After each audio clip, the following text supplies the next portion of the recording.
But you gotta really get on the All right, call this meeting to order. So the first item on the agenda is the approval of the agenda. And the agenda has been distributed, so if you ever want to take a second and take a look. And if there are any proposed changes or additions to the agenda, please let me know. Hearing none, we will adopt the agenda as presented. Do I need to call a vote for that? Yes. Thank you. We have a second? Second. All in favor? Aye. Thank you. The agenda has been adopted as presented. So the next item is the review of CTE goals and updates. So I'll be welcoming Executive Director of CTE, Brett Dickens, to present on the current goals and updates in CTE. So, Brett, you have the floor. And props. So I'll quickly go through the updates, just so everybody's aware of them. One of the updates, and Nestor is here representing Bridge Academy, and Judy and Brian are here representing CTA. Next year, the students, the teachers, everyone from both schools will be in one department, and that will apply for teachers, for funding, for programming. That's a big change for us. I also listed it as a challenge because we have to figure out how to make that work for both schools that have separate needs and academic schedules. But Bridge students will be in every single CTE program. So one of the positive outcomes of this integration is that Bridge students will have access to all of the 11 programs of the CTA. I wrote down here that they will be in levels 1 to 3. The level 4 courses are for seniors who have been in the program for 3 years, and they're for Bridge students currently able to go into level 4. There will be, on occasion, separate sections for the two schools where needed to accommodate schedule.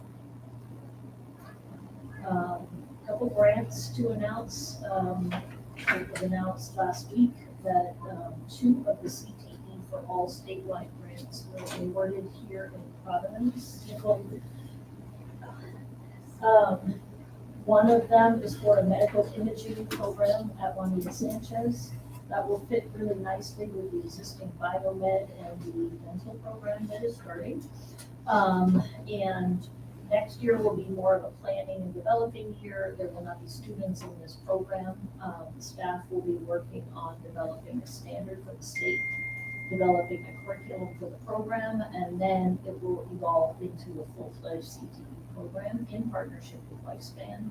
This was an identified need by Lifespan for future employees. And then Hope was awarded $22,000 to start a staged production CTE program. So that's the behind the scenes, as we all know, there's production studios coming into New England and filming and the need of behind the scenes people. So again, there will not be students enrolled in the program next year. It will be the development of a standard, the development of a curriculum for that program. We are launching in the next 2 weeks some middle school career exploration activities that are funded by RIDE. We were awarded an allocation of $36,000. 9,000 of that is going to transportation for field trips. A lot of middle schools are picking their own field trips with career exploration teams. The Navy Submarine Museum in Groton has offered us free tours and free activities. A lot of middle schools are going there or finding other activities for their students. And then we're contracting with 3 different local organizations. We're really excited about this. The Center for Dynamic Learning in Providence, Rhode Island Women in Trades, and EastCon. And we picked providers, we put out an RFP for providers that will introduce middle school students to the high wage, high growth opportunities so that when they get to 8th grade, we're targeting 7th grade students for this, 7th grade now. When they get to the fall and we come out and recruit, they have some context for what our programs are all about. So we won't reach every single of our 2007 graders, but we will reach students in each middle school. So these workshops are rolling out. The first one is actually tomorrow morning at Nathaniel Green. And then we found out that there are some funds at RIDE left over from the CS for a RIDE initiative that started in 2019. So the 6 schools listed there, all were given an allocation of 18,000. We submitted our proposals yesterday, and we should get approval. All of that money has to be spent down by June 30th, so you can imagine that we're pretty busy trying to do that procurement. Another update is that we have 30 students going out in June to national competitions, and maybe a few more depending on how Monday goes at PCTA. We have students going to Atlanta to compete in Skills USA, and then we have students from JSEC and Alvarez who are going to Nashville to compete in an organization called HOSA, which is all about future health professionals. I listed here in a table, it's an open invite for anything that we do all the time, but these are some of the recent and upcoming events. The students from different construction programs at PCTA built wish houses that were displayed on the floor of the Rhode Island Home Show. They were presented to families who have a child with a severe illness, and that was a pretty emotional experience for our kids after months of building the houses. On April 11th, we actually had 3 simultaneous CTE events going on. We had the Kids at the Home Show. We launched the dental program at JSEC. So this is our toothbrush made on the 3D printer. There were lots of VIPs over at Juanita Sanchez seeing the new biomed lab and learning about the dental program that will launch in September. And then over here at PCTA, we had Fox National News filming our welding program, talking about the opportunities for kids. They featured one of the senior welding students on Juanita Sanchez, who's also on our PowerPoints. And they covered a couple different programs in the building. And then upcoming events, Monday, you're all welcome to drop by. There's a day-long welding competition at PCTA. There will be students from 5 Rhode Island districts and 1 diamond is coming down from Massachusetts with 3 competitors. The winner of that goes to the national competition in Pennsylvania. So we Michigan this year. Michigan. Okay. December. Okay. I'm not gonna be able to drive. So hopefully we'll be at 31 competitors going out to nationals in June. But that's a great event. It starts off with a welcome. The kids are down in the shop, the graphic students, video production. They broadcast live from the shop because obviously we can't have people in the shop, it's not safe. They broadcast live from the shop, and then other students, 200 students, will be part of what's called Project Discovery and meet different vendors, and then everybody comes together for the award ceremony at the end of the day. May 22nd, we will be part of probably the largest district event. Over 50 job offers to electric vote. So there's a statewide signing day at Cranston East. I think it's at 5 o'clock on May 22nd. We have our own career signing day on June 5th, where we honor all of the Providence students across all of our schools that are going directly into a career. And then we will be distributing either at graduation or different award ceremonies, the challenge coins for seniors that meet the RIDE standard or exceed the RIDE standard getting goals. So those are the updates. Just to throw, so when we get to the conversation about goals or framework, just to throw some of the challenges that we're facing. The PCTA and bridge integration will be challenging for all of us and for the students and faculty. So we want to make sure that we do that in a way that celebrates the integration and doesn't cause too many logistical issues or other issues. We do have funding challenges. We have more programs. We have increased enrollment of 40%, which is wonderful. But our targets and our categorical funds are the exact same. The allocation is the exact same. We have not received yet funding for summer. We will talk at some point about waitlists. We've run a long waitlist, particularly or exclusively at this point at PCTA. So there's lots of challenges thinking about who gets those seats. who retains those seats? How do kids who change their minds or want to get in as a 10th grader, how do they get access to our CTE programs? And then we face a significant challenge with the out-of-district enrollment policies that are in the state. They have great intentions, but they have a lot of unintended consequences, and it's a very serious funding challenge for us as we enter this really challenging fiscal climate.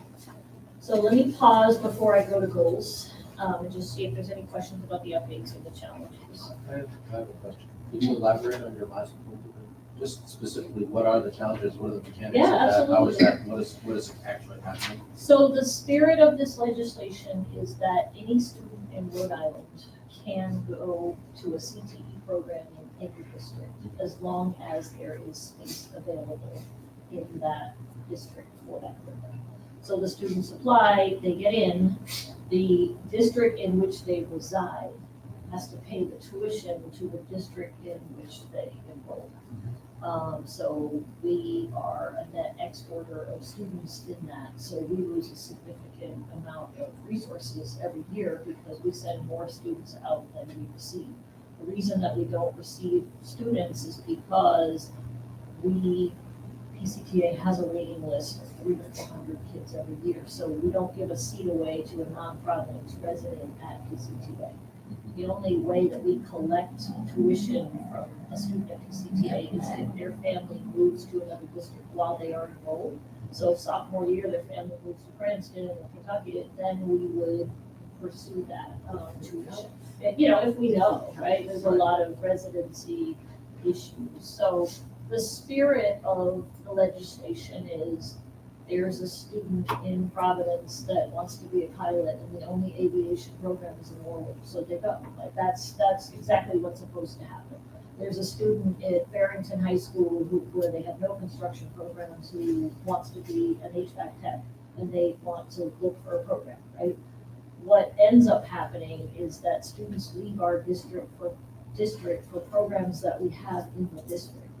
For example, we have a lot of students that go to Johnston for law and public safety, yet we have seats in our program at Central, but we still pay the tuition. Or the biomedical program at Juanita Sanchez has seats available, but students go to other districts for that program. So they're allowed to go to other districts, even if there are seats available in their own district for a program that's offered in their own district. Yes, there That is. that's new to me. I'm Yeah, sorry. there's a It should be list. like that, right? Yeah, I don't know, the history of that, but,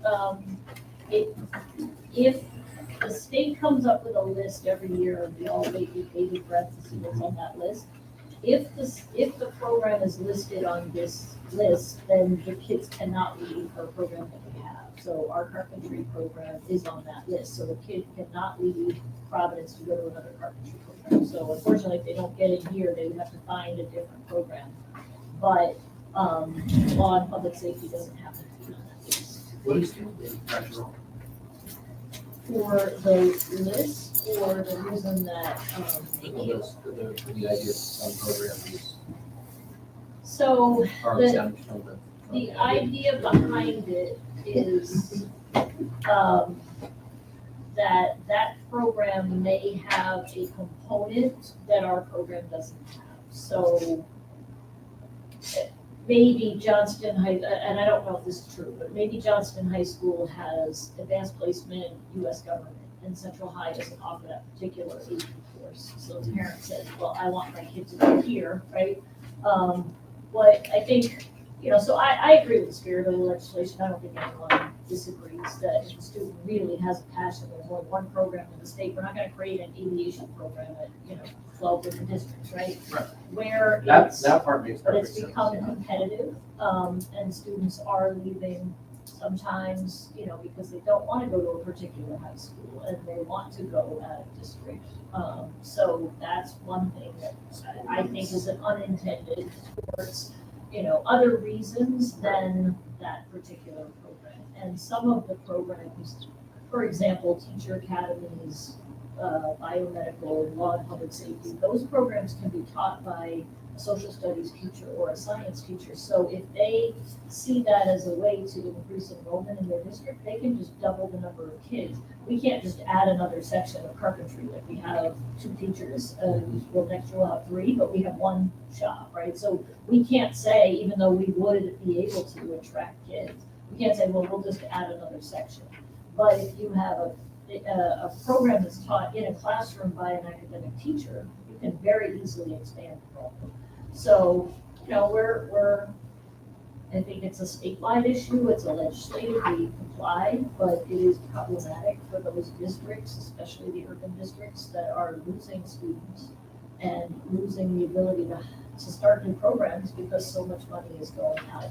And, you know, it's a chicken and egg, you could start a lot more programs, but kids are still gonna leave, right? We still have 300 students on the waiting list, I hope they don't leave the district. But we're jam-packed at PCTA, we can't put another kid in the boat, right? So that's the challenge. And I know other districts are having the issue. I've been speaking to some legislators. I think someone said Warwick is also, has some issues, in Johnston maybe as well. So, you know, I've been in conversation with certain legislators and they're like, hey, talk to this guy. He's the one that, you know, has the juice in that arena. So, definitely one of the long-term goals that are going to be helpful in the work that we're doing is making sure that we can keep as many people in district as possible when we have programs for them, Right, because we have programs that for what they need. Right? people are fighting to get into. Our programs are amazing. Yeah, so. Okay, so next you have in front of you, I try to keep things simple and straightforward, as simple and straightforward as possible. So even though I, in my brain, carry around probably 50 goals for CTE, I boiled it down to 4. Just, you know, we gotta focus on the big things. So the 4 goals are on this first page. 1 is access, 1 is quality, number 2 is quality. It's great to have lots of kids in the program, but if they're not meeting the rigorous drive standards and getting these points at graduation, then we need to increase the quality and the outcomes for each student that goes into our program. The 3rd goal that I have is employer partnerships. I truly believe if I could hire 1 more person, it would be an alumni person. The impact of what we do is, where are our students 5 years after graduation? Are they in careers that have a positive trajectory? Are they making enough to sustain themselves? And do they have a career path? You know, so building those employer partnerships is really important. That's why that's goal 3. And then I think I alluded to earlier, we have a goal of making sure that we have more, you know, access to career and technical connecting activities from K to 8. That's a lot to do, right? But if students are making decisions in 8th grade and there are programs at various schools, they really need to be informed about what their options are, and, you know, what kind of things interest them. So we're doing everything that we can to increase access to career and technical education, career exploration activities in K-8. So if you go through these 4 pages, there's a little bit of a narrative for each one of these programs. I think we're probably, if you look at expand access, even though we want to keep more kids in the district, we're probably at a plateau point given the fiscal constraints that we have in terms of adding new programs. With dental and medical imaging coming online and then finance, unless, you know, we're able to expand in existing buildings, we're probably at a plateau. So we really need to think about the right fit for the right kid. And we spend a lot of time in the 8th grade trying to make sure that that happens. You know, we talk to counselors, we ask counselors to give us recommendations that aren't, well, hey, Julie's a great kid, she goes to school every day, but I want to know, is Julie really interested in HVAC plumbing? Is she, you know, really invested in that career? So we do spend a lot of time with those seats, making sure that we find the right kids, not because of good grades and good attendance, but because of the right kid, right seat, right fit. So that, you know, that is goal number 1. Goal number 2 is, how do we increase the percentage of students So before in 2019, RIDE reported that we had 3% of our students that were meeting RIDE standards in our CTE programs. Last year, we were at a very nice 50% number. We're not gonna be at 100%. I mean, the standards are very high, and, I think that's a reflection of what the industry partners are telling the subcommittees students need to be career ready. But our goal for this year, for the graduates of the class of 25, is to have 60% of them meet the RIDE standard. And in order to meet the RIDE standard, you have to take 3 courses successfully, you have to pass 3 courses, to do 80 hours of work-based learning, and then whatever credential is attached to that program, you have to pass that credential. Some of them are very high. In welding, the standard to get the credential that they have identified, and there's actually 2. It's, an entry-level electric boat welding standard. In the general construction program, you have to get an invitation to join the laborers union. It's a pretty high bar. And so, for some of our programs, we see a fairly low completer rate. That doesn't mean that that's not a quality program. It just means that the standards are not completely even across the board. For our Project Lead the Way based programs like the biomed and the pre-engineering programs, the students have to perform on a final assessment that is administered nationally. So they have to get a qualifying score like in the placement course. So I don't want you to see the data and think that the students aren't performing, but it is impossible when you statewide have 50 different programs to have total parity in what it takes to be a completer. Work-based learning is very easy for a student in the culinary and pastry programs. They work in that cafe from the time they're freshmen. The law and public safety students at Central have a hard time finding placements because there's a confidentiality issue. The law firm or the police department doesn't want to take them in to do an internship. So, there's different challenges in getting to completer status. Goal number 3, and this is where I hope that this group can always help us because you all have contacts and you have workplaces. We want to have partners that are invested, not just who can we hire, not the hiring fair at the end of senior year, but how do you come in? I think Johnson Controls is a great example. They send their techs into the HVAC and welding shop. They tell us what equipment to buy, the more modern equipment that the commercial buildings are used. Then they send their techs in and they teach the kids how to work on the Johnson Controls, right? So by the time a kid is in March or April of the senior year, the kid knows, is this the kind of work I want to do? The employer knows, is this the kind of student I want to hire? So that's an example of what a pipeline looks like. Anybody can show up and interview kids. We want partners that are going to invest in our kids.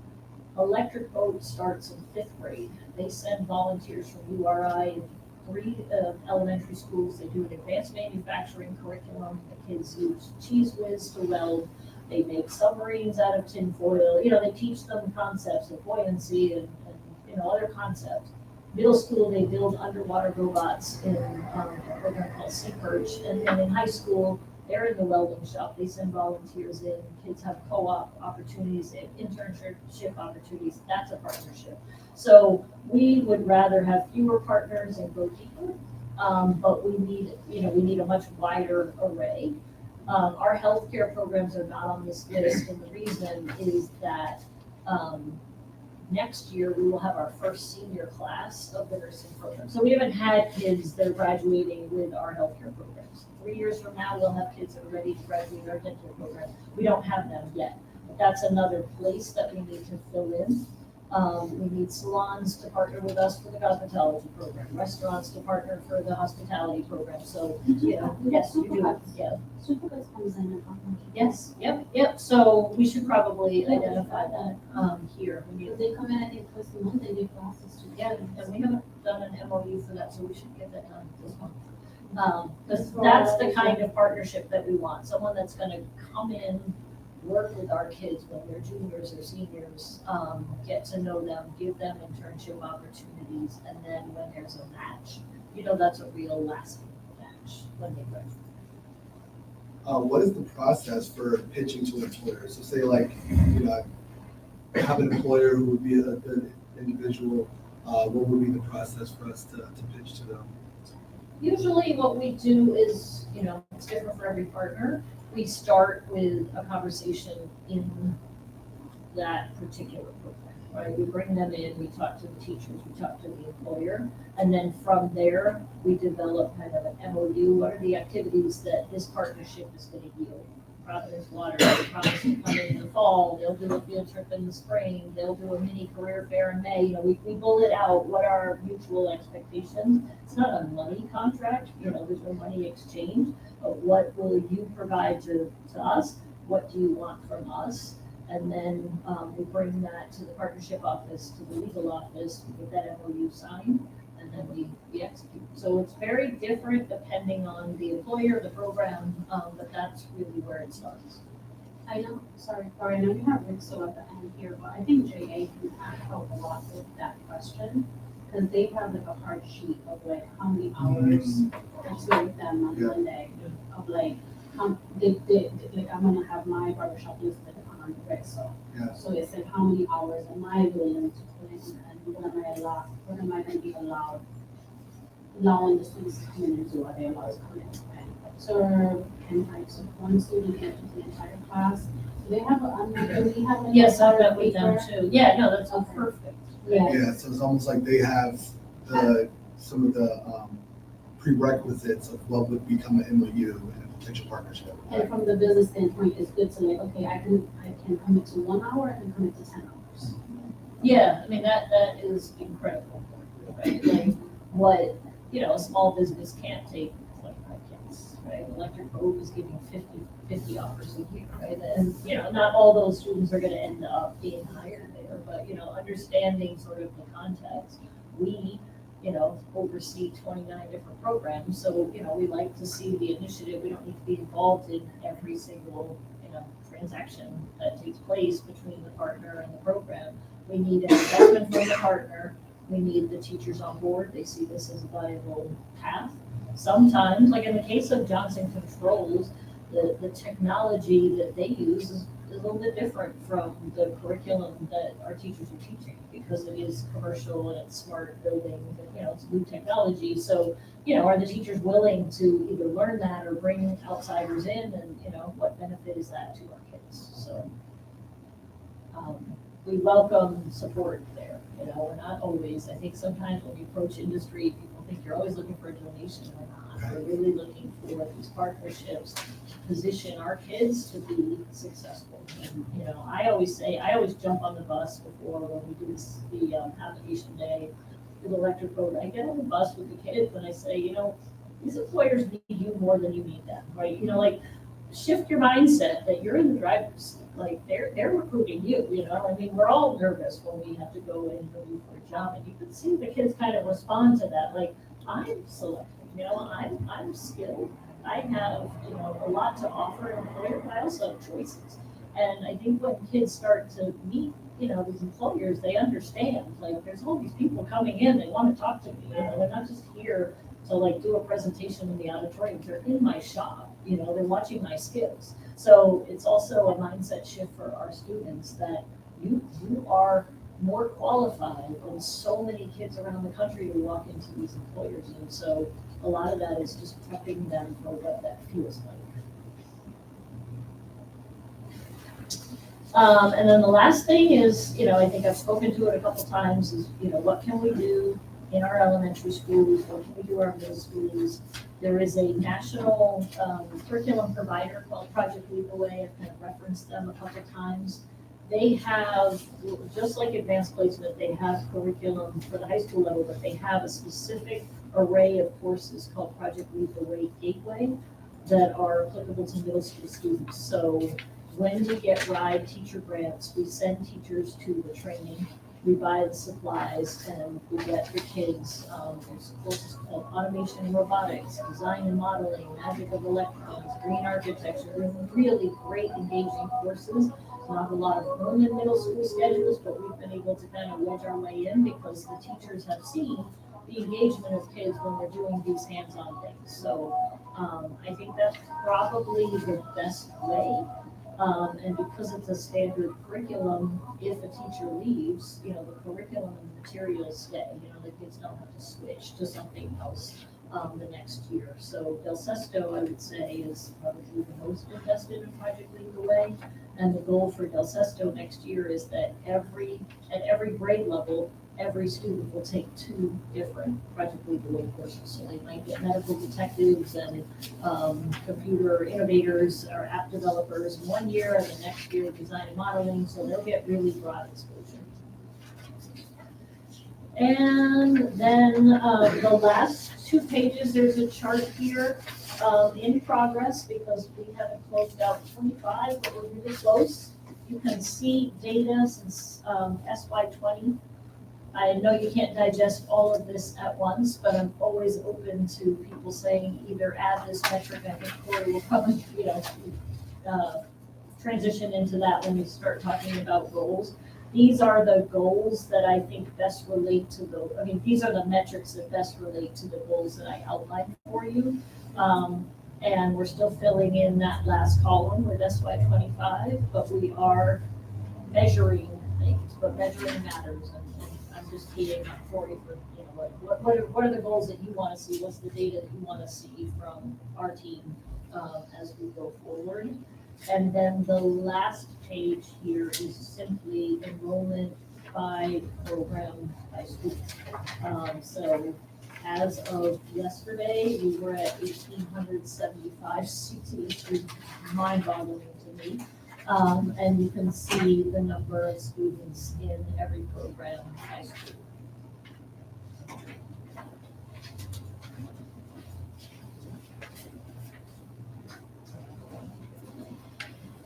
So I will pause before we move on for questions.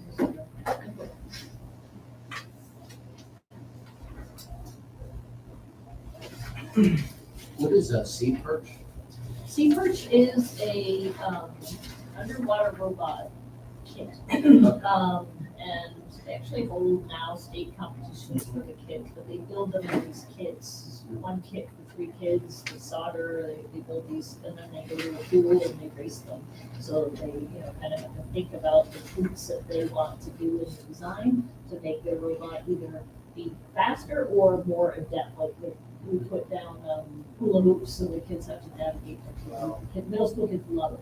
And there's a summer sea perch program this summer. I want to do. At Del Sesto. Yeah, it's very cool. Is it like a part of robotics, or is it like Yeah, a separate? yeah, so Robo Nation is the company, and there's a whole curriculum behind it.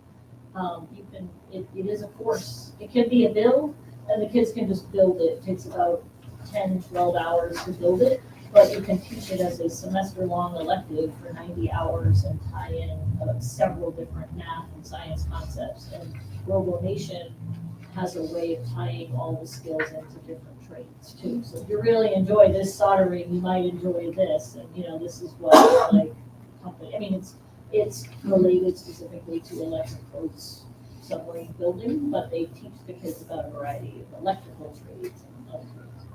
Sounds like Cool gaming career exploration. Yeah, I love just it. building that one thing, but Yeah. it's not sitting kids in a room and just talking to them and showing them slides of different careers. It's like, when you're hooking this up, you're actually doing electrical work. Right. And you're, cutting this PVC pipe, you're doing what, a plumbing system design.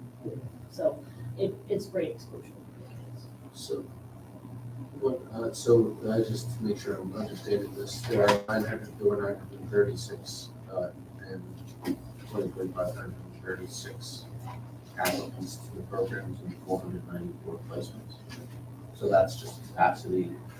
That's not full capacity. There are students that, at PCTA, there's 200 freshman seats and probably 650 students choose one of those programs first. So unfortunately, there's 350 kids that don't get in.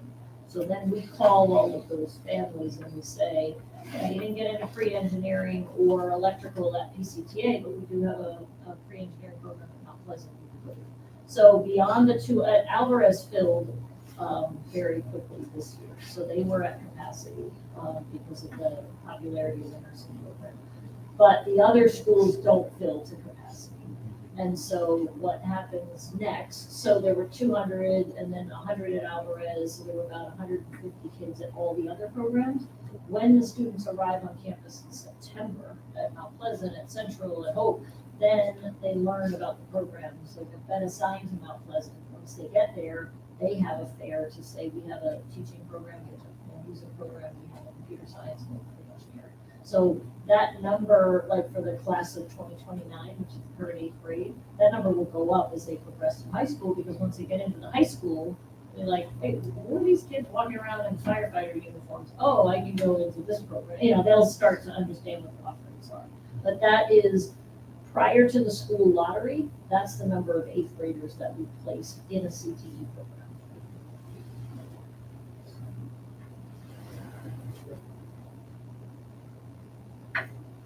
Any other questions for Brett? Thank you, Brett. It's a great presentation, and I was excited to see that a lot of the goals that Brett is already working on feeds into the greater goal that I'll be proposing that we have a discussion about and review and see if there's any adjustments or tweaks to be made. So the next item on our agenda is the review of the proposed CTE framework. So please pass that down. You already passed that down? You have it on your side. I think so. Okay. Yeah. We might need to share. Did you get one? Where's that? On that one. I'll go right. Oh, these extras? Yeah. Oh, we need 2 more. Just, thank you. Do you want to share?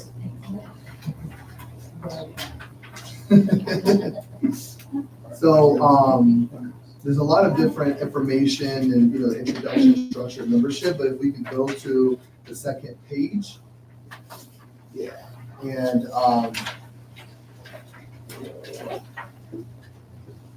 so me and President Stevens put this together as kind of a guiding principle of, the committee, so we can have some structure. So it was a team effort, with the leadership team to create this. And, I think the most important pieces of this framework is the monitoring performance processes and the committee goal. So we'll start off with the monitoring performance and processes. But I do want to say, please feel free to take, a pen and mark and, give any feedback. Very open to feedback. This is not a final document. This is not, for a vote today. It's only for a discussion. So the first item I want to go to monitoring performance and processes. So in practice, I see, Brett's presentation as a standing item on the agenda. We would use that, every meeting to go over the progress we're making on our goal and, really have a discussion about what may need to be done in order to get us closer to our goal, what's working, what's not, what we can all do to help us further that goal. And the 2 pillars of the monitoring performance and processes that I created is continuous improvement and accountability and data-driven decision-making. So I believe continuous improvement and accountability is exactly what we just did. We go over those goals, we have a conversation about it, we see where we can make some changes, we see where we can pick up some slack and hold each other accountable to do that work and on behalf of student outcomes and our policy objectives. The data-driven decision-making, I think it's really important that we use measurable outcomes and stakeholder feedback. I don't think that means it's only quantitative data. I think qualitative data is very valuable as well. So I think to monitor that data, monitor what is best practices, monitor, how we kind of make these decisions is extremely important. And so that feeds into my next part of the agenda, committee acting goals. And I'll tell you, I'll read the goal and then I'll tell you a little bit about where I'm kind of debating with myself, right, on, what this goal is and, how exactly we get there. And so the goal is the percentage of students graduating with college credits CTE credentials or connected to a career pathway will increase from 20% to 70% by 2028. And part of my debate is, when you look at the TAP goal, the difference from this goal and the TAP goal is the TAP goal includes AP classes. But I felt that kind of is a dilution, right? AP classes are important. I'm not saying that at all, but AP classes isn't CTE, it doesn't guarantee a career pathway, right? And, I even, had some debates about college credits, right? But I think college credits is making an assumption that that individual is on the pathway to a college credential, right? Which we know is, correlated to higher socioeconomic status. I also was debating a CTE credential or a CTE class, right? I believe the TAP goal says CTE, like any type of CTE credit. Correct me if I'm wrong, but I believe that's what it says. And so as I was debating that, I'm like, let me read the research. The research does say that students that have even one CTE credential do significantly better in school and in life. So I do see the justification for that as well, right? So yeah, I just want to open the floor now and hear what everyone else's thoughts are on those kind of points, and if where you all stand on that. Yeah, and I want to say thank you. One of the reasons why I wanted to join this committee particularly is because I'm particularly excited about CTE as a professional educator. But I'm also always cautious because, I just had a meeting in the community and people were suspect. They were like, well, we're trying to get our Black and brown students back, and we're trying to keep them away from college and tracking them into a job, right? So I was in a community meeting and I spent 20 minutes educating folks on what career technical education is. It's lingo that we use all the time and we understand. The general public, even those with masters and PhDs, really don't understand what career technical is. And it's just as important as college. As a matter of fact, there's a huge correlation, as you just stated. I think it's great to be taking classes, but if you're taking classes that are not in your credential, and can you truly gauge how our students are doing? Because the credential is currency. The credential is what you take to justify or say or prove that you can do something, and therefore I am qualified for this job or this internship or apprenticeship. So the credential is important. I love AP courses, but I prefer college credit. AP courses, people don't know this, but just because you have even 4s or 5s, when you take it to some universities, and I've had first-hand experience with this, some universities don't accept them on face value and give you college credit automatically. But when you walk into a college with a transcript of a college in this country, and you present it, most universities will take the college transcript. And the college credit proves that you can take and complete and do well at a college level. So that's, again, currency, which is really important for our students, particularly in this district, which is a high percentage of Black and brown students and high poverty students. So CTE is extraordinarily important. And I think the language you're using around credentials, around course credit is really important. The only thing I would also say is connected to a career pathway. I would think about how do we show that students are connected to a career pathway. But I think the goals that you set here are spot on. I appreciate that. It's not making it any less if they don't want to go to college. I think putting that in the child's head of like, you have to go to college to aspire or to own your own business. You don't have to continue in that path. You don't have to take classes. You don't have to go directly into college. You can do all of that with your CTE credentials. And supporting that and encouraging that to a youngster that may not want to go to college. One thing I want to add is that the work credential need to make sure we understand that. The reason is because you mentioned the difference between AP and college credit, because I get a CPR credential, do I need a 70% goal on my tax rate? Or would it be more actually a credential in enrollment, like President, where it's more it requires a lot more expertise and skills and ability you're going to actually acquire versus something which may just be Supplemental, correct. yeah. So I think that work credential Yeah. information we go out and actually be able to explain exactly what it means to make sure that it has value for our students and for the employer. So I think like, further that, I think one of the ways that we've seen like other districts use that is instead of, just saying credential is usually like a by approved certification. So it could be, like that's like serve safe food handler as like a by approved certification, right? So yeah, then we start with, and then, yeah, so there's a whole slew of those, but it just, I agree that it kind of like runs up that idea, like what is that credential? And then it's by approved, right? Yeah. It's there, and they have that. We have, at PCT, we have, 4 programs, carpentry, auto, right, culinary pastry that are getting, credits based on the credentials that they earn, certifications at Penn Tech, Penn Tech. I went there last year for the welding competition, and I was like, like, I want to work here. Oh my gosh, this is an amazing campus. So it took Brian, just the process to get approved for college credit, but we got it. So those 4 programs. We also have New England Institute of Technology, and then on the academic side, we have Rick. We have accounting, fluent English courses, and economics. It's just you have to have certain credentials to teach those courses to get the college credit. So that's a little pullback too. Like you have to have a master's in the subject to teach the course to give a student college credit. So that's a little bit of a pullback on the academic side.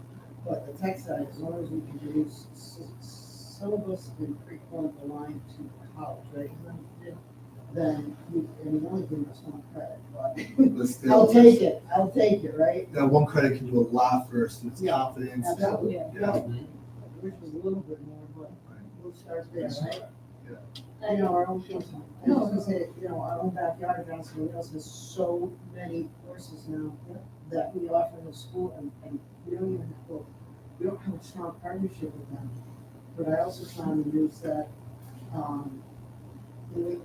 know it's Rhode Island, and I don't know if it's other states, but they're taking, I don't know how many with the requirements, but anyone with income less than 80 grand, they're taking, they'll accept for free tuition. So, yeah, we need to get a strong partnership with them. Yeah, the only thing I was gonna say is we need to be very mindful of the 75-25 split. So 25% of our high school students are CTE students, 75 are not. So what does it mean if you're not a CTE? I mean, I think to Nicole's point, like, what does it mean to be connected to a career pathway if you're only 75%, right? So how do we define that? Is that a couple of activities? Is that an internship? That's a lot. Right? Yeah. So to get to 70%, I think each graduating class in Providence is 2,200 students. Does that sound about right? In each school? No, Oh, total. the class of 25 Oh. from Providence. Right, 1,500, 2,000. Yeah, so, we have maybe 350 CTE graduates. How do we reach all the other 75%? Yeah, but I think that we have to, so I love that you're bringing it up, because I think that our job for secondary students is to provide everyone with experience that will allow them to kind of make decisions around where do they think they might be when they leave us, right? So whether you're in CTE or not, we should be providing students, all students with those experiences, and the opportunity, right? You shouldn't be like me, I graduated from high school with, almost a 4.0 GPA and all these pieces of paper that said I could do, I was really smart. If I had not gotten I'm into already not college. like you. Yeah, but if I had not gotten into college, I would have been in trouble because I didn't know how to do anything. I did not have anything to set I could do it. I couldn't sew, I couldn't unplug a toilet, I didn't know what HVAC was. I mean, we laugh, but I mean, those are careers that make people a lot of money. Yeah. And they require a lot of skill. And we sometimes think that, to your point, that if you don't go to college, it's bust. And that's how I grew up, a West African family, right? A doctor, engineer, or lawyer. Otherwise, you were nothing, right? So, and that's not true. And we have to send that message, but we have to remember that they don't have to be in CTE. All of our secondary students, and I mean, when I say secondary, I mean 6 through 12. We should be preparing them for the world they're going into and giving them experiences they can start to think about, like, what am I going to do when I finish high school? Even if I'm not in the CTE pathway. So we should be able to, I think, figure out a way to think about that word you use, connect. I like the word because it doesn't tie you or jam you up. Right. But how do we monitor that for all of our students? Right. So it makes me think about some of like the stackable certifications that have like been looked at, right? So like NACTI has like, instead of having it just be focused on like getting, like earning my CNA certification, that's a big one, that's really hard to do, but there are like certifications within that's kind of been trending in that it doesn't require like this full-on 4-year high school commitment to a pathway to do it, but you do get to explore different things, and they can be, students get interested in that. So I wonder if that's a way to kind of consider how to put together that kind of connection, right? So like maybe that pathway says they've got a certain number of certifications stacked up. Some like, right? Yeah. Traps of stuff like that. I think the other thing that we need to just be mindful of is that, this isn't, like in some countries, they track people into an educational career. In Europe, if you do an apprenticeship as a baker, you are a baker for the rest of your life. That's not how it works in this country. I dropped out of graduate school to become a tattoo artist, and then later went back, and then, you know what I mean? It's not, there's no Linear. that doesn't have to be linear. It doesn't, we don't have to ask the people when they're 18 to decide to go to college or not, and that's a decision you have to abide with for the rest of your life. I've met, while I was tattooing, actually, I met a lot of people who, probably went to what they used to call voc tech school, and then later went to college. And I also had clients who went and got a bachelor's degree and then decided, you know what, I'd rather be a plumber. I went back and got their plumber's license. And there's not, I think the main point for me, and the thing that I find exciting about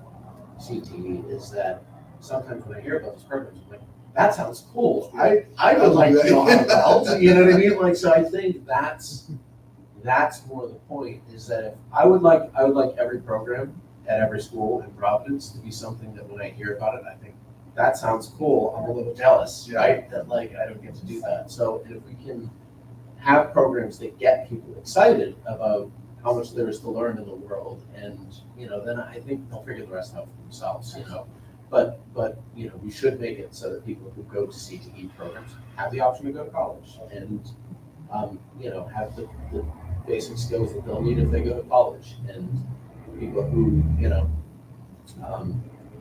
people who decide they want to go to college on day one and fast track into that, fine, make a path for them too. So I do. I wonder if I like this a lot, and the only thing I wonder is like the idea with this Council of Great City Schools plan that we've embraced is that we'll come up with 3 or 4 big, or I think they say 1 to 5. Yeah, right? 1 to 3, no more. No, 1 to 3, no more than 5. No more than 5. So I think, if we split the difference and say we have 3 big goals that we can come up with, I think we maybe want to, like, in my mind, I think maybe one of those goals should just be about CTE. Yeah. And not about, college credit or any, what I mean? Just one goal hard about CTE and carve out, space for that. And then all the other subsidiary goals that we have, we can kind of work in as a way to meet that, right? Like, we're not gonna, if we say we want to, double or triple the number of students graduating with, getting a, whatever, silver point or gold, however we phrase it, what I mean, that they're meeting some level of competency, then that doesn't give the district the wiggle room to say, well, we didn't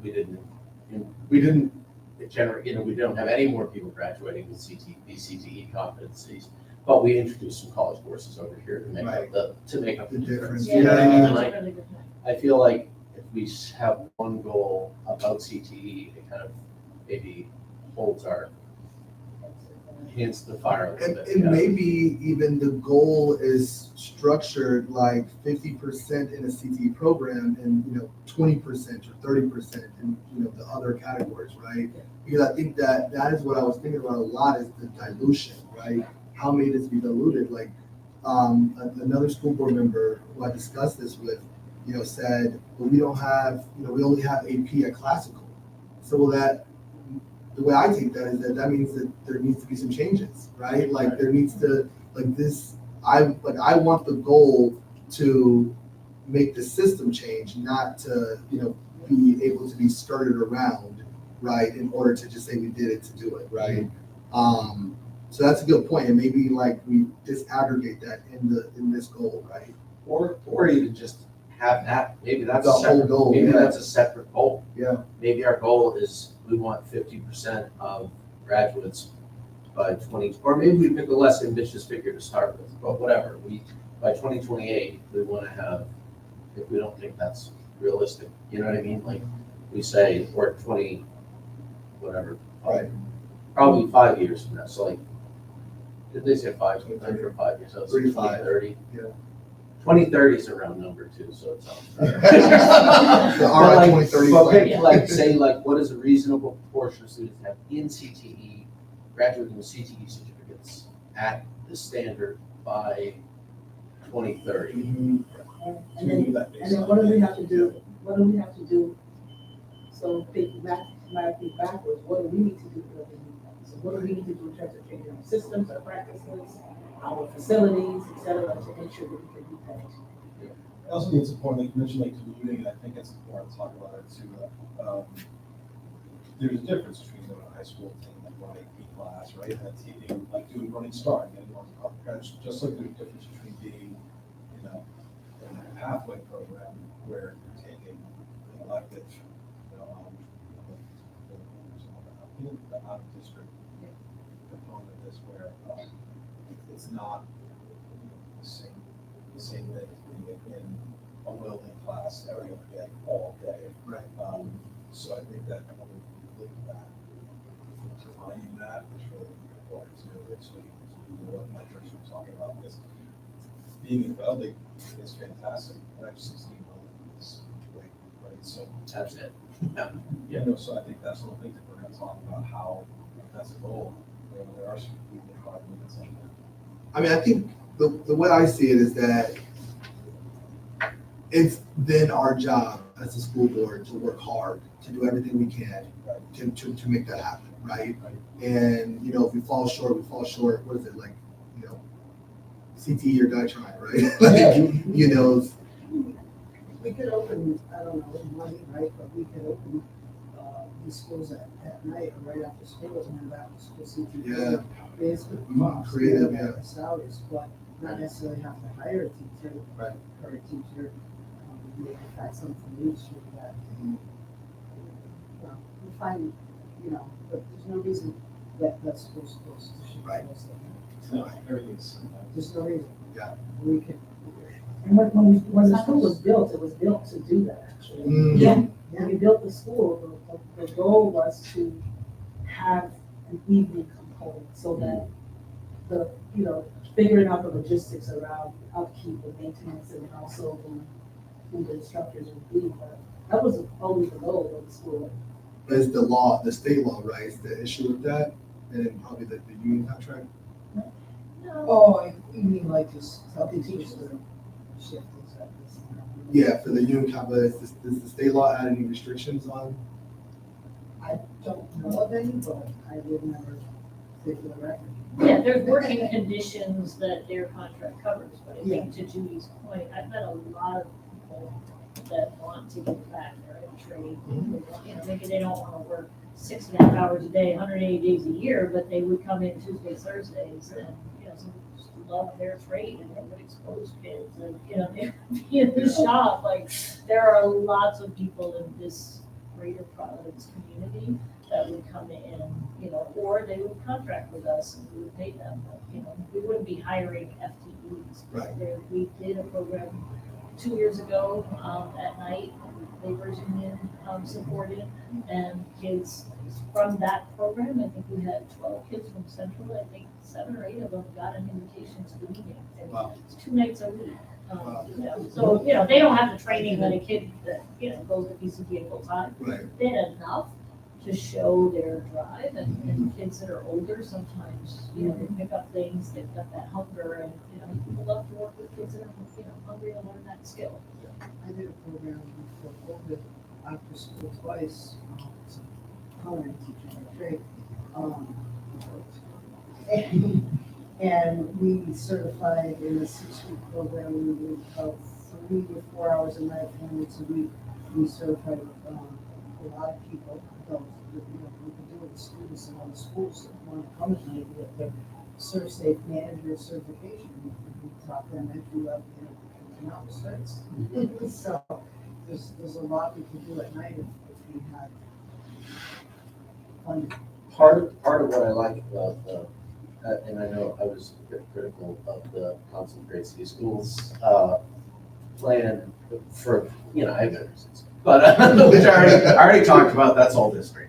But one of the things I really like about it is the idea that you pick like 3 goals that are explicit, and the superintendent of schools knows that that is what their job is going to be evaluated on the basis of that. Right. And if we say we want CTE to have this number of people, it's your job to figure out how that's going to happen, and and that's it. That's like Right. that, and so if you pick 3 things, it's like these are 3 things that you need to redirect resources to make happen. Yeah.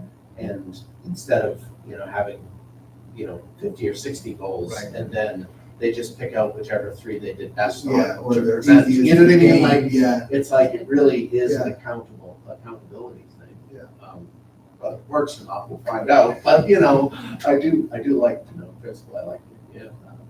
Yeah, and I think, one thing I'm thinking of is like, how can we leverage our position and our connections, in the legislature? How can we, make tweaks here and there to different pieces of legislation that can free up money? And, I even was thinking about the school that the city, wants to give away. Imagine if we said, okay, we have to close the school. Now we're going to try to find a company that we can do an MOU with, right? And in exchange, we give you this school for 15 or 30 years, right? And you provide these services, this program to these students, or at least give some type of priority of service to them, right? Like, I think we can get creative. I'm not saying it's gonna be easy, but I think we can get creative and we can, make some stuff happen. So that's something I know, I always get excited about that when I was bringing up in the last, when I was here last time talking about this. When I was doing some research about like best practice and things that other states and other organizations are doing with CTE at the high school level, one of the things I was blown away with is like they'll have there's like the electric welding program at so high school, particularly as you get closer to New York City. All of these corporations that are creating these pipelines are really integrated in those schools. I mean, that's just like, so it's also nice to think about, sure, I'd love to expand the whole program, but it's incredibly expensive. Right.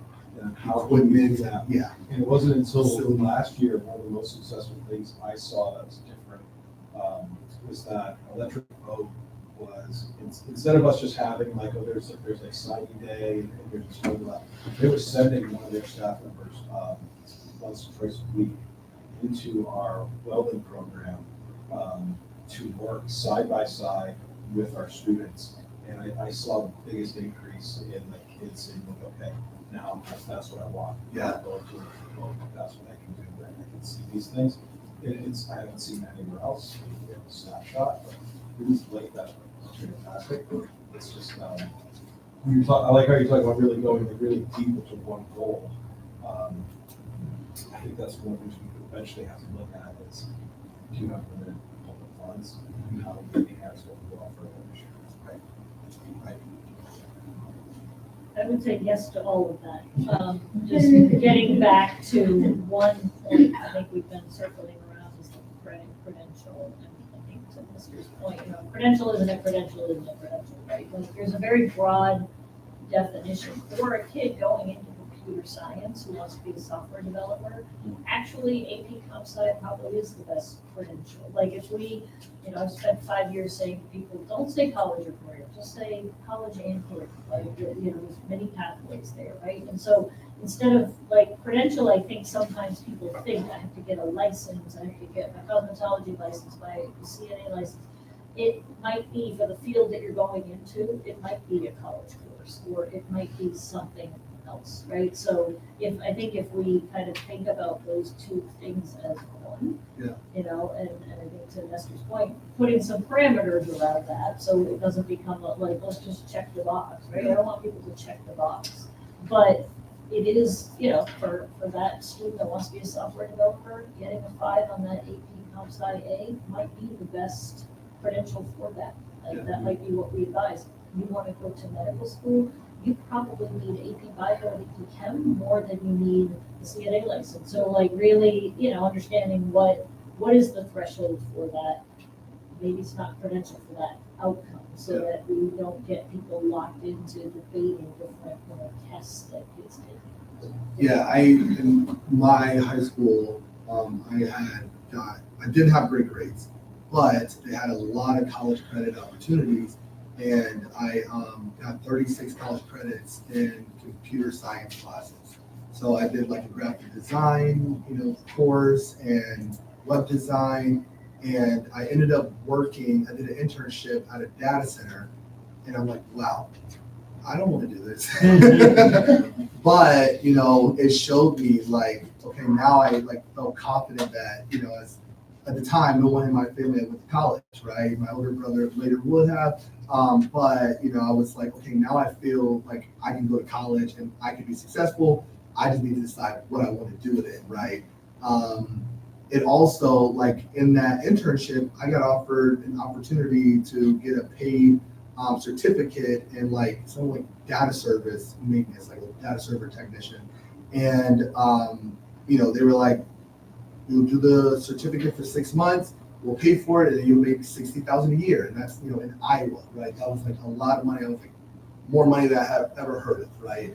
I knew my mom had been working for like 26 years in the same job, and it was more money than she was making, right?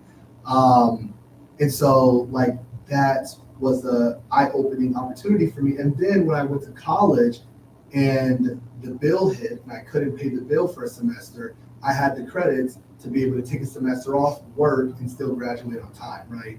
So it was, it was a life-changing experience, but if you look at it on paper, I didn't have a quote-unquote credential, right? But I had built a skill set. We had currency. Yeah, We and had so, currency. Maybe that's the word. We had currency. Yeah. Currency.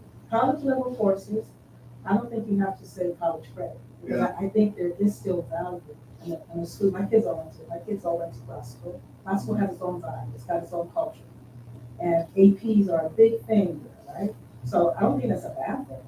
I do think though that being able to open it up so that if I want to take a college level course, I can take it with the next door. It would be great, right? So if we just use the language college level, right, or college ready course, that would cover a credit, a course for credit, that would cover an AP course. It covers a CTE course, definitely. I believe our CTE courses, the ones that have done well, are college level. Right?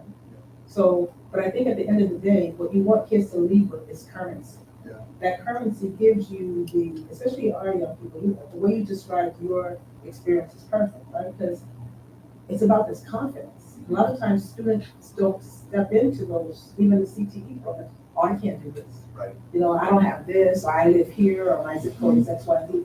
They've been told that they can't do it so much that they don't have that confidence. So taking those courses and doing well is a red flag that, oh, I can do this.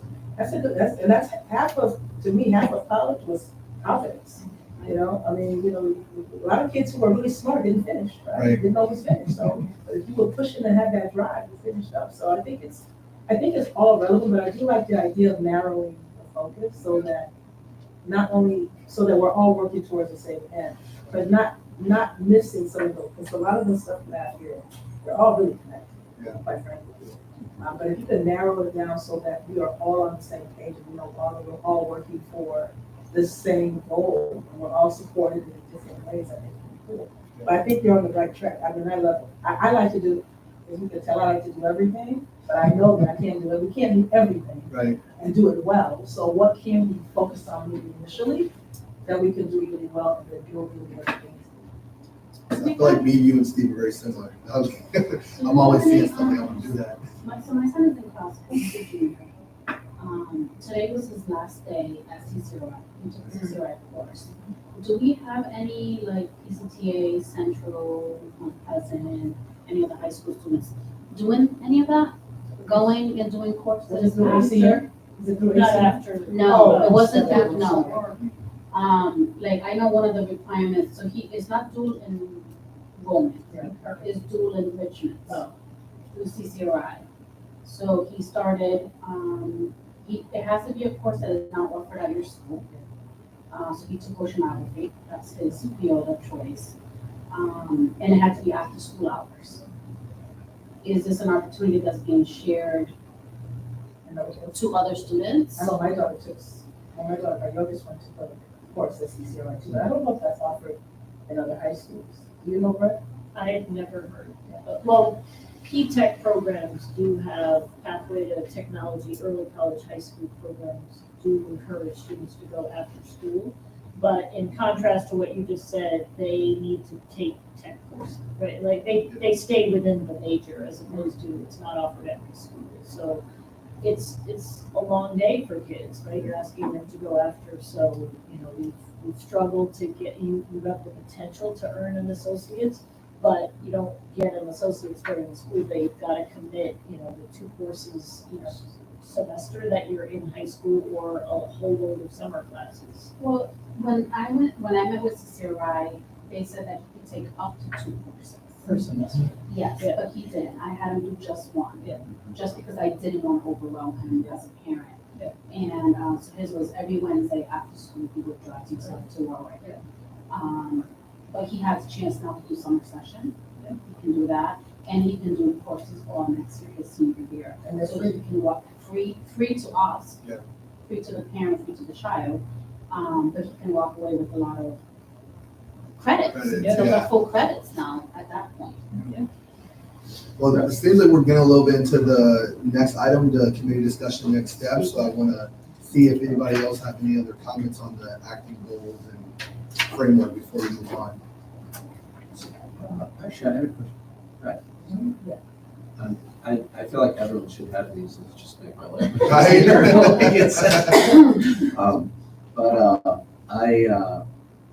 So in terms of metrics, of the existing metrics that we're using, the increased percentage of PPSD, CTE graduates that meet the completer or gold standard in their CTE programs, do you feel like that, like if we were gonna come up with a goal for CTE, do you feel like that is a good metric to use? Yes, because it's already differentiated by program. It's already at least 8.5, and it's, you know, it's a silver standard, but it's the gold standard, right? Like, it's already been defined, and there's been industry input to each field. You know, it's not people like me sitting around deciding what the welding credential should be. It's people from the welding industry telling us what the credential should be. So, yes. So It's rather, very well defined, there's a document I can share with the whole school board, it's laid out for the entire state. So yes, I think for the 25%, we should use that completer standard. So for the 25% of students that are in a formal CTE program, what's the percentage that will graduate as completers? And then for the 75% of students that aren't, what are the, you know, what is the menu of opportunity for them that the goal is set to get career exposure and, you know, during high school? so if we were gonna put together an overall goal, kind of melding the two, it would be something like, to increase the number of people graduating with the CTE certification to X percent, and Yep. of those 60% being, Yeah. like we could conceivably Yeah, we have to combine wordsmith those. that, yeah. Yeah, I like the idea of having it in one sentence. Yeah, have it all as one Yeah, thing. yeah. Well, because part of the idea in my head, and I might be the only one who's thinking this, so it'll be the first time. theoretically, we could have three goals. We could have a goal about, say we're gonna end up with three, right? We could have a goal about, say, CTE, a goal about college, people graduating with college credit, and we could have a goal about dual language immersion, right? Theoretically, right? You can read my hand a little bit. But like, we could say we want X percentage to be graduating with CTE, we want X percentage to be graduating with college credit, we want X percentage to be graduating from dual language immersion. And those could add up to more than 100%. Right. Because you could have people who are going to CTE, who are doing, probably not gonna have CTE and dual language immersion right away, but maybe eventually, Maybe. right? Maybe. Like you could also potentially, Yeah. why yeah, you could also have, there could be some, so, yeah. I mean, and even like the overlap between dual enrollment and CTE might be essential in order to have the CTE be implemented in an equitable way. So at some point, we might have to have, yeah, I don't know. And it's totally feasible and actually, maybe feasible in the long term, probably, but, it would be a heavy lift for some things. It would be a heavy lift now, but if that's something that we were aspiring to, and we gave ourselves some time, then our job now is to come backwards and say, okay, what do we need to do to get that to happen, like 20 years? What do we need, where are the gaps? What do we need in various categories, personnel, facilities, system, or there's some systems, operational things we need to work on, money, budget, we need to reallocate some things and look for money so that we can kind of get those things. Innovative things, to keep the schools open longer and bring in other folks who are teach a couple of courses and evenings. There's a lot of things. It's not crazy. I have to check some. Well, you're talking about another crazy person. So I think we always have to, at least at PCTA, like we're losing a little bit, not a lot, but a little bit of time in the CTE areas because of all Providence and state graduation requirements.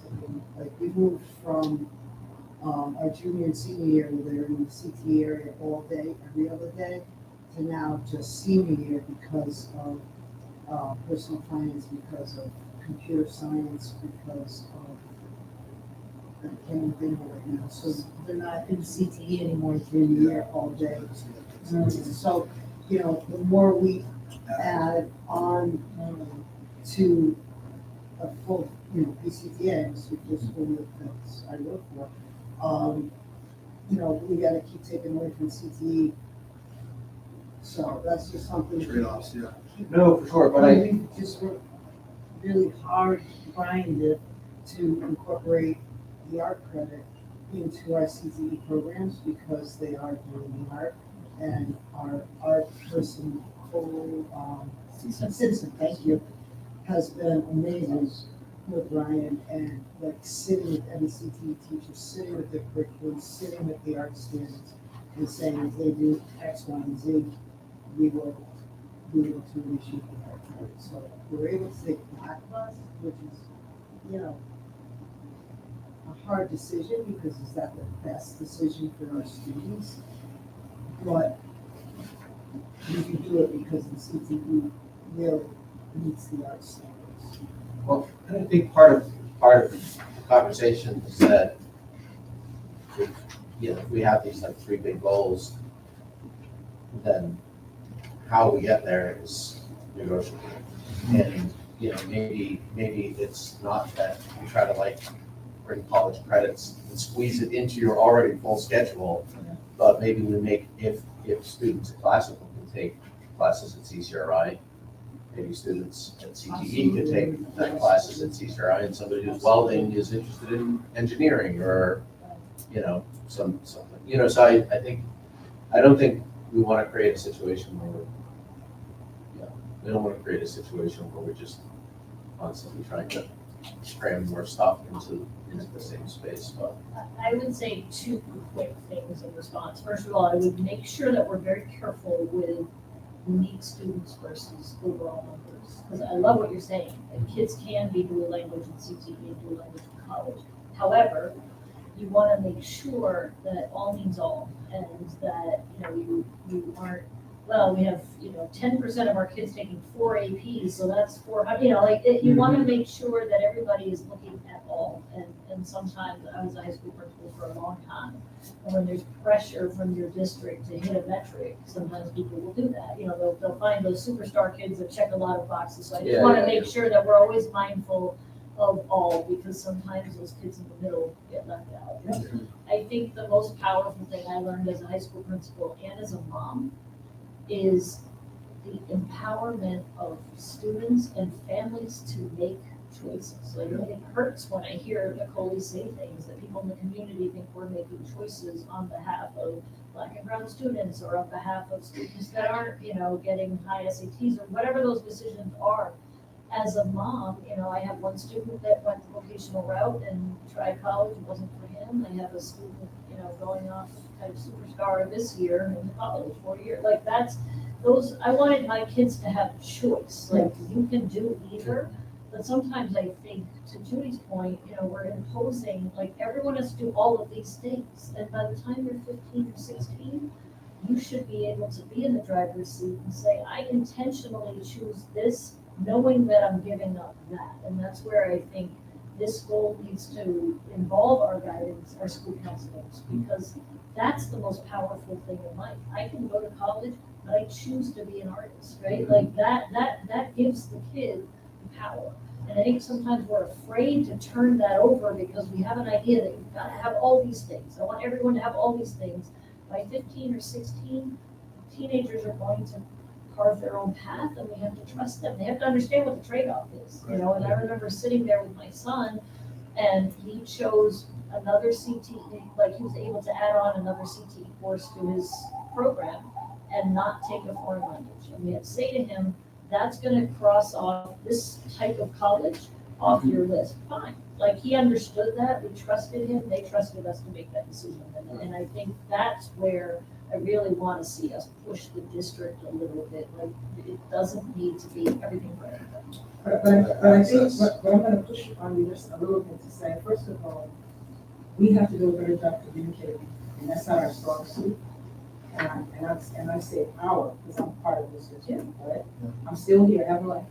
So whatever it is, I own it too, right? We have to do a better job messaging what's happening, because parents don't always have the language. And so sometimes it looks like we're doing what we're not doing. And so that's why, like, I took the time in a weird setting to talk about CTE, because I wanted them to understand. And they were like, wow. And then he started saying, does my school have that? It's really interesting, but this is an amazing thing, but it's how we message, because remember that we're people and we're flawed, right? So it's like telephone. We understand in this room, and we're all excited. I feel the excitement in this room. But as it goes and trickles down to schools, we gotta make sure that the schools understand what the messaging is to empower students, not to plug them into a box and keep them in that box. It's about really giving them that idea of choice.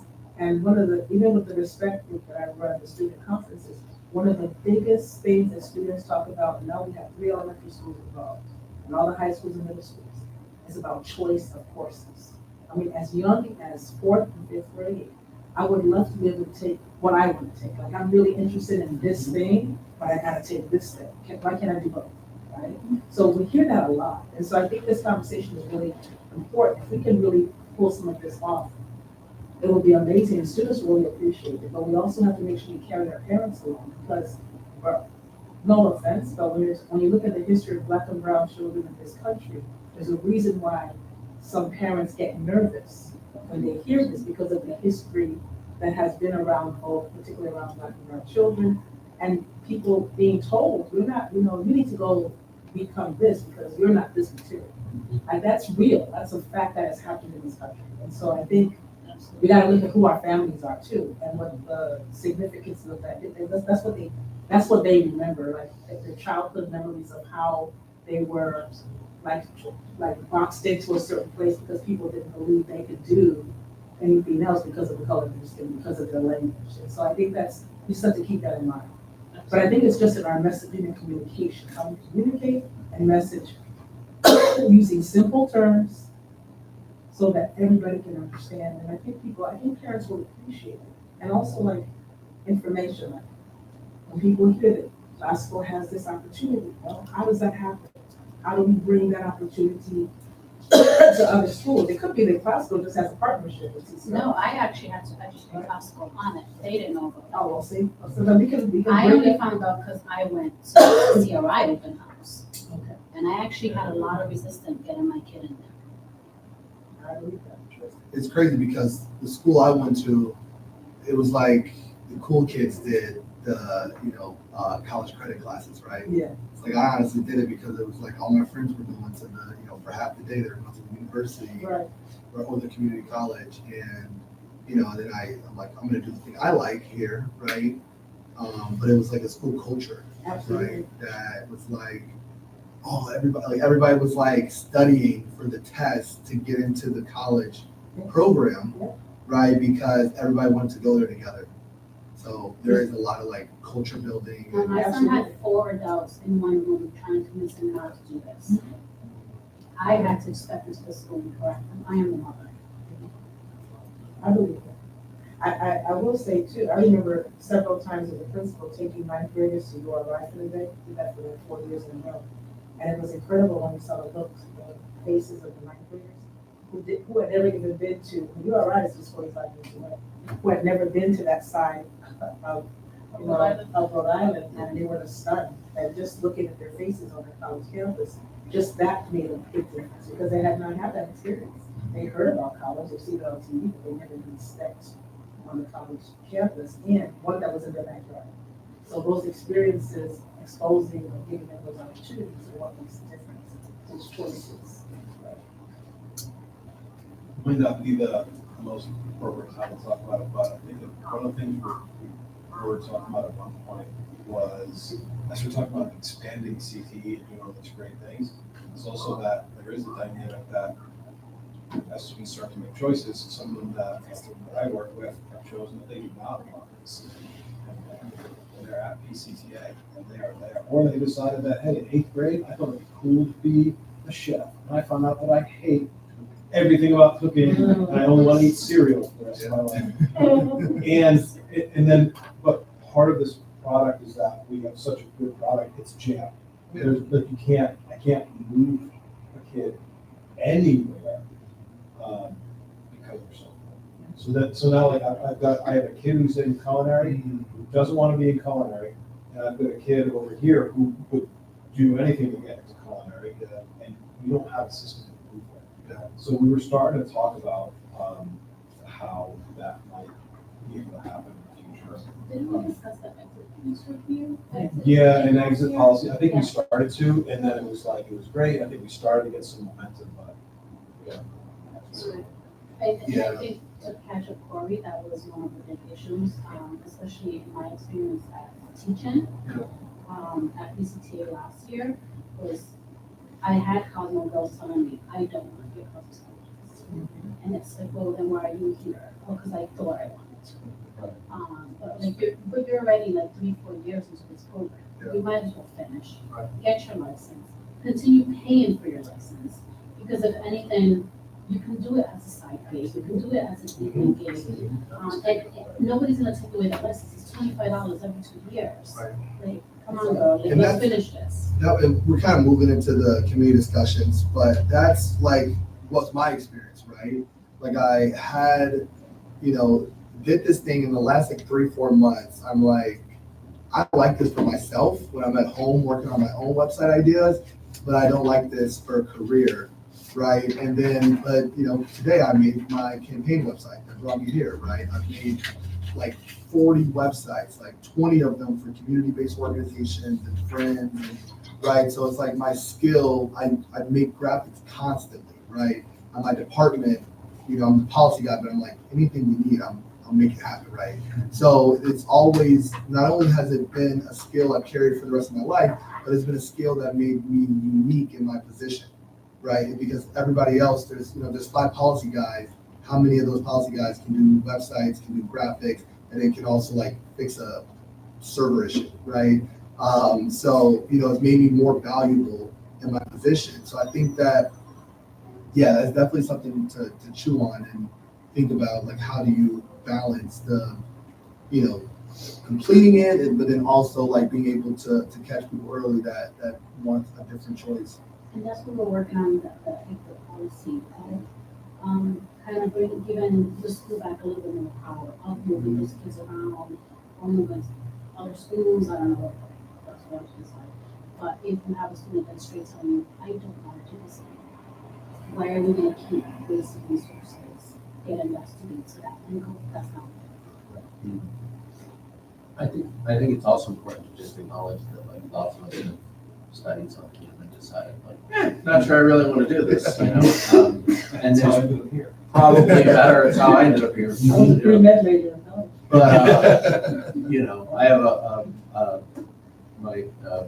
friend of mine who got a degree in culinary, and after moving for a few years, decided that he hated it. Yeah. He just finished his PhD in public health at Brown, so there's no, you know, you're not stuck. And sometimes that's actually an important part of the education, is figuring out what you don't want to do. Correct. That's a success on some level. So like, I think it's important not to fall into talking about that as if it's a failure per se, you know, like, and then maybe thinking about pathways out, like what's the next step? Soft landing type thing. To get the students in the right seat, not, you know, not, when we say exit policy, which is what?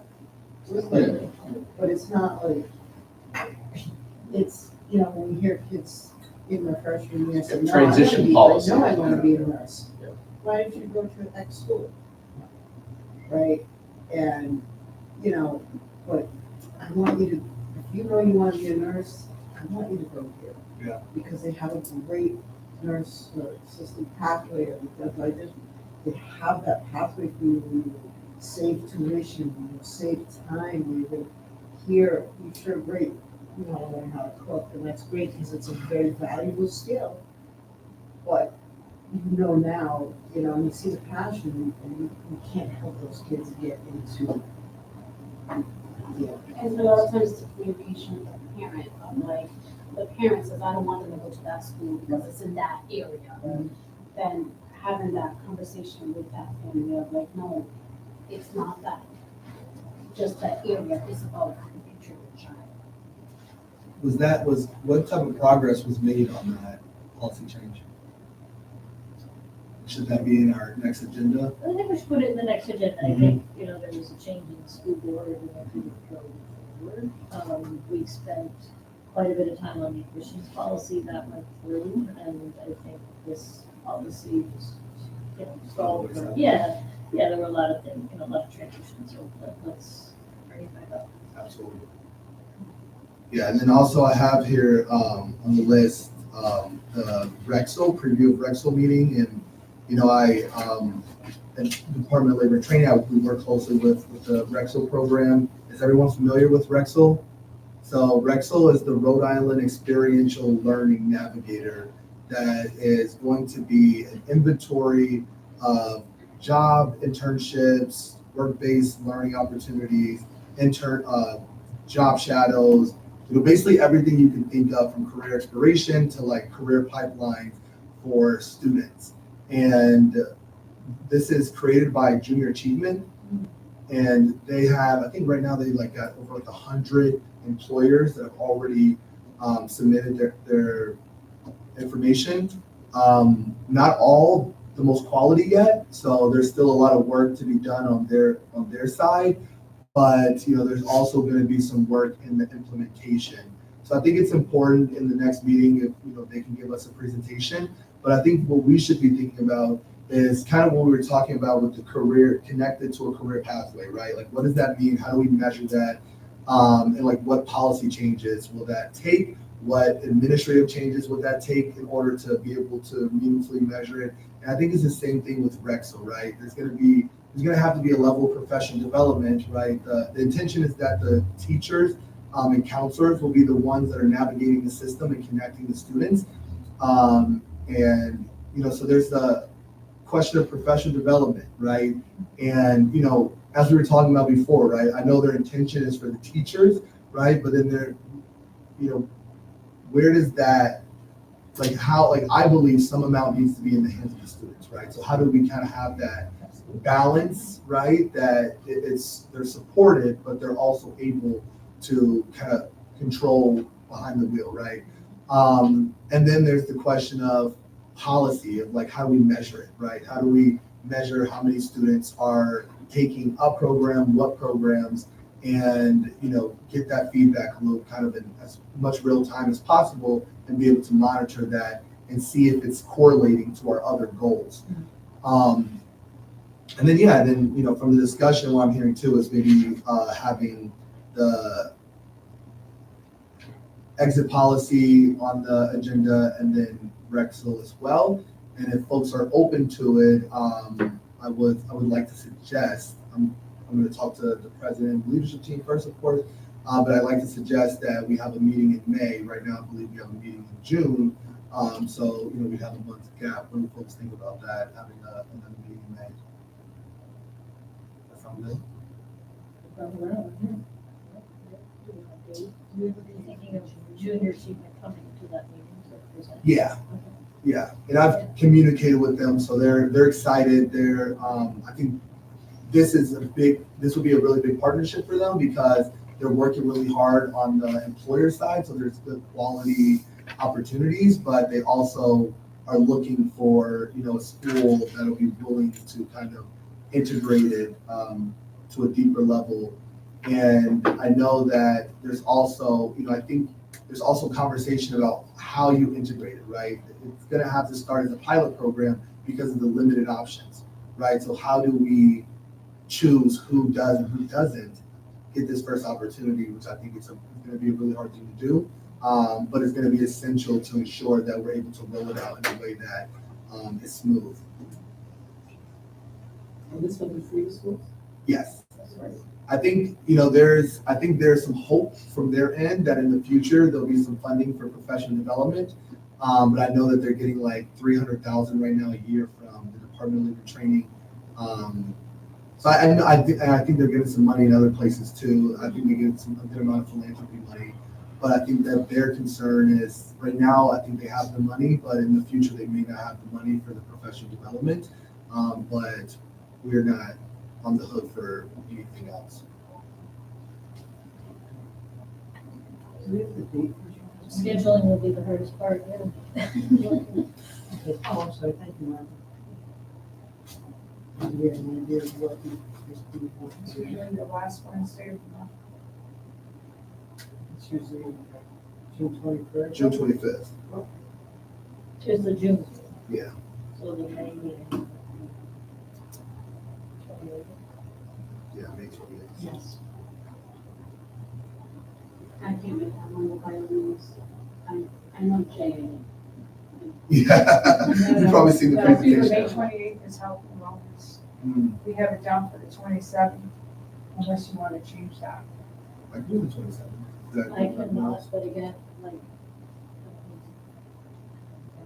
Oh, no, you're Apartment, important. but my son is graduating that weekend. That's so Congratulations. Don't miss that. hard year for me. But I could make the 29th. 29th is good. I think. Check.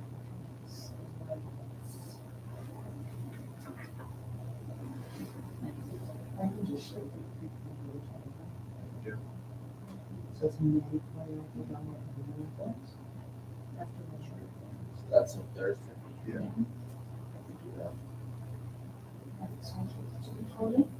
You do it 29th? Right now, no, it doesn't matter.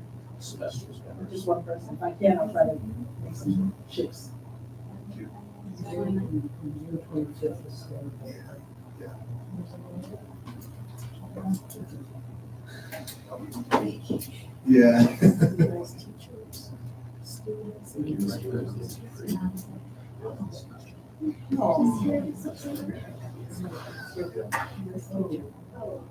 I want to teach. principals. Yeah. Still people like 45.